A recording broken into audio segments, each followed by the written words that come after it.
ভালোবাসা কাকে বলে আপনারা একটু দেখেন, কারণ এই ভাই অপরিচিত, জন্মের পর হয়তোবা তার সাথে এই প্রথম পরিচয়, তাও আবার রেল স্টেশনে এবং কি রেলে। এই আর এক ভাই, তো এই আর এক ভাই উনি ঘুমাচ্ছে, এই আর এক ভাই আছে এখানে। তো এরা এরা হচ্ছে সবাই তামিল, তো কেউ ওয়েস্ট বেঙ্গলি, নো বেঙ্গলি, ওই আছে দুই আপু। কিন্তু আমি বাংলাদেশি একা, কিন্তু আমারে রেখে তারা কোনো কিছুই খায় নাই, এরকম একটা অবস্থা। তো ও বলছে যে তোমার ক্ষুধা লাগলে তুমি খেয়ে নিতে পারো, ওই আর একটা ভাই।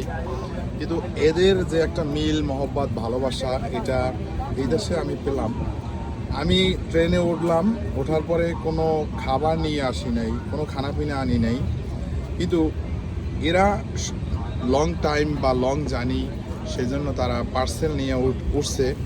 কিন্তু তাদের এই ভালোবাসা দেখে আমি মুগ্ধ। তো আপনাদের সবাইকে thank you so much, thank you so much, thank you ভাইয়া, থ্যাংক ইউ।